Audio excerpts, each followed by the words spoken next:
Hello, welcome to Rap PDT TNJ, where every story is unfiltered and every emotion is real. Right here, we don't tolerate negative comment because these stories are real, they are true life stories, and we need a very positive comment to encourage the person who gave us a story to be motivated, to be loved. So please leave a very good comment below. Let's dive into the story. The story today is a mother's last sacrifice.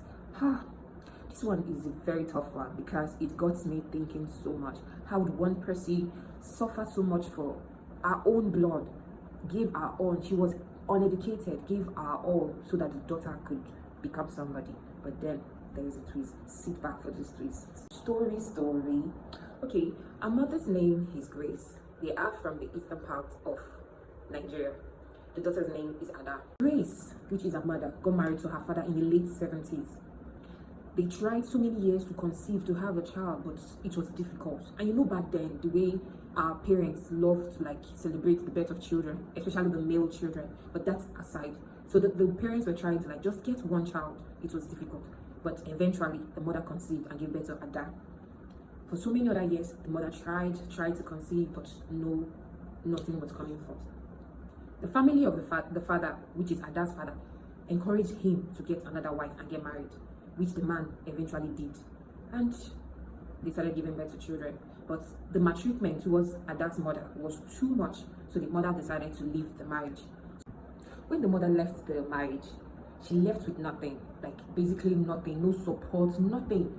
So she started going to fruit market. She would buy fruits, resell, she would hawk on the streets. At the end of the day, she would still go to offices like classroom. She would sweep those places, she would clean, just so she could train her daughter, so that her daughter would become a very useful person tomorrow. This was what Ada said her mother kept doing for years. Saw her through her secondary school, saw her through university. By this means, she never allowed Ada hawk anything on the street. She never allowed her go to the fruit market. She just wanted her to study hard, to become useful, so that she would help her and get her out of this suffering. Finally, Ada graduated. On that day of our graduation, Ada said her mother cried, finally, all my labor, all my suffering has yielded result. My daughter has finally graduated. Ada said you could see the joy in her mother's face. Her mother was so happy. After the graduation, she got a good job. And then she was discussing with her mother that, she doesn't want to get married because of what she saw the father did to the mother, that she just want to have a male friend and she will just be dating that person. But the mother tried to encourage her that she's not going any younger, that she should try and settle down. That was a big fight of Ada and her mother. She couldn't tolerate it. She snapped at her mother. She was like, why would the mother tell her that she's not getting any younger? That was the usefulness. That look at her situation. What did the father do to her? Look at what the father did to her. Abandoned her and her child. That so many years, that this is what she has gone through. That she shouldn't tell her about marriage. That this person she's dating, the person is okay with her decision. That they should just date. They should just keep dating. The mother said there's no man that would agree to this situation of you right now. So she wasn't listening to the mother. So she left the mother and said she would never come back to the house. Do you know that Ada left the mother and never came married? Just because of that, Ada left home, never spoke to the mother for more than 5 years, according to her. For more than 5 years, she left without communicating with the mother. The loneliness, the ache of everything got the mother very sick, very down. Because this same daughter I trained abandoned me right now that I need her in my old age. The mother got thinking, she became so sad.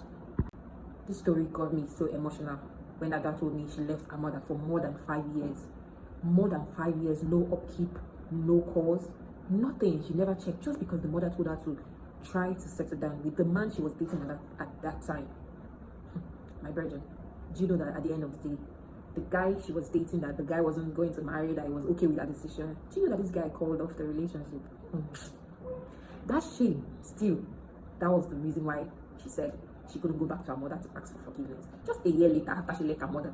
So she stayed like that for 4 years plus. Because of that, my mother actually told me this, that I should try to communicate with this guy and get my time. My brethren, do you know that at the end of the day, the guy she was dating, that the guy wasn't going to marry, that he was okay with her decision, do you know that this guy called off the relationship? That shame, still, that was the reason why she said she couldn't go back to her mother to ask for forgiveness. Just a year later, after she left her mother. So she stayed like that for 4 years plus. Because of that, my mother actually told me this, that I should try to communicate with this guy and get married. But then at the end, the guy said I want to get married, I want to have kids. And Dad said she wasn't going to do that, that she isn't ready. So the guy left her. So because of that, whatever that emotion she had, that, oh, because her mother said this and now it has happened, and she just decided to abandon her mother. My brothers and sisters, do you know that Ada's mother, Grace, eventually died without Ada going to see her? She got a call one day and people were crying in the background that her mother is dead. Ada felt so sad, like she felt so bad. Please be with her mom, apologize to her, because it took her years. I don't really know why it took her that long to go seek for forgiveness. So right now she's down because they've done the burial. She's back and trying to start afresh. So she's seeking for emotional support. She's seeking for like words of encouragement, what to do to appease the mother while she's dead. Like, what do you think she should do right now? Because she needs to feel that love. Okay, that's what's next to do. How to appease the mother so that the mother can bless her again, because the mother actually sacrificed. Imagine sacrificing so much for your child, and then when you need this child the most, the person abandons you. Please, the next phase of her life, what she should do, if to get married, if to go look for her father, and let forgiveness start from there. Tell me in the comment section what you think she should do. She will be right there in the comment section listening to you. So please leave a good comment. I love you. I'll see you on the next one. Bye.